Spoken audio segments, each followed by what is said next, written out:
Alright guys, another how-to video here, more of a repair video. Here I have a 1997 Jeep Grand Cherokee Laredo. It's a 4.0 V6, inline 6. The part we're going to be changing is the ignition control coil pack, which is right there, located right here beside the distributor. One of the main reasons I'm replacing this, I've got a spark issue. Later on you'll be driving the car. It doesn't do it all the time. The car will just completely cut off. It will cut off, and when you try to start it back, it doesn't want to start. You have to keep turning over until it finally comes back on, or finally starts. Or you'll be going down the road and it's just cutting out a lot. And initially I thought it was the computer, because these things have really bad issues with computer problems. I took the computer out. As you noticed in my other video, there is a video I put out there of the computer problems this one had. Took the whole computer out, cleaned the connectors and everything, put it all back together, and the connectors don't even move. They're in there, they're solid, they're snapped on, clicked in, they're not moving, not going nowhere. And when you go to wiggle the connectors, when the Jeep cuts off, or even when it's running, it doesn't misfire, it doesn't hiccup, it doesn't cut off, nothing. So the computer and all the connections and everything's fine. Evidently the coil pack is bad. I do have engine light code, which is P0351, which is ignition coil primary A. Something's wrong with spark, and that's one of the reasons why the car keeps cutting off like it is. So went ahead and picked up another brand new ignition coil right here in my hand. It's Duralast. It is $38 at AutoZone for this Jeep.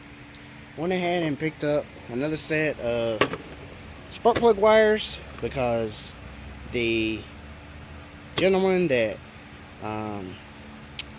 his daughter, he put cable wires from your TV that you plug in the back of your TV into spark plug wires, and really and truly you're not supposed to do that. That could cause a lot of spark issues, and that could be what it's coming from. Now this thing, they've been on here for a year and a half or more, and I would say it's done okay, but I would not ever recommend doing that. It could internally make the ignition coil go bad doing that. Not having the right spark, because it's made out of cable wire, they're not withstandable to the type of spark this vehicle is supposed to have. So we're going to go ahead and switch those out when we change the ignition coil as well. So let me go ahead and get our tools.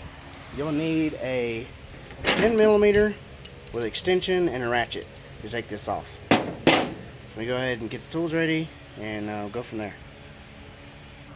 Alright, so you want to go ahead and unplug your electrical connector.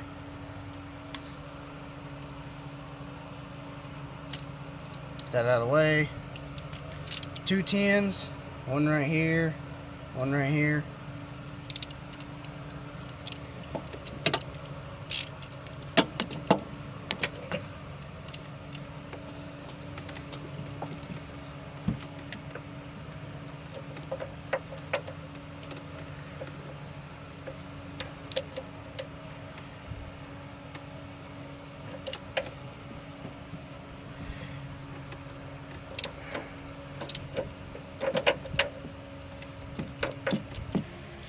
Alright, so we finally got it off. Let me see how old it is. There's a lot of oil all over it.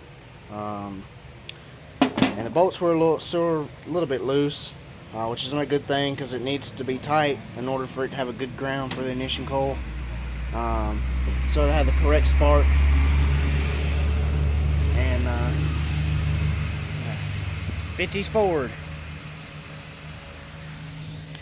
Alright, so I'm going to go ahead and install the thing. One thing I want to note is there is nuts that go on the side of the bolts on the inside of this, so it sits like this inside the car. And on this side, these 2 bolts go on the end, so you'll have to take a ratcheting wrench it like this and put it on the back of here in order to get the bolts off. It is sort of a pain. There is a tight area. Let me go ahead and put this back on, and then we'll fire it up. Alright, so I know I didn't film the rest of it. I'm trying to get this done. Basically, it's not really that hard, but it is in the way. This bolt and this bolt, like I showed you earlier, they're about that long. There is a nut on the back of them, back there, on the back of it, as you can see it right there.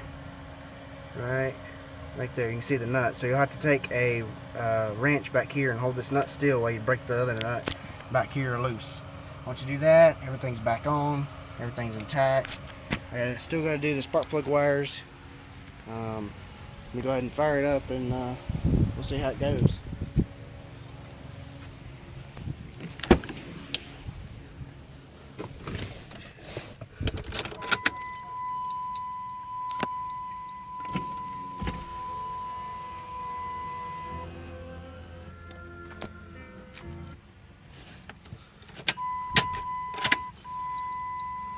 $236,000 miles.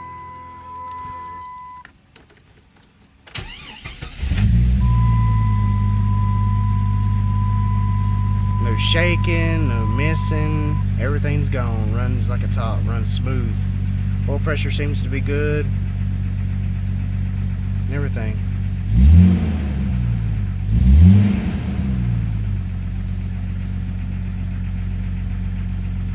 Alright, so let's wrap this up.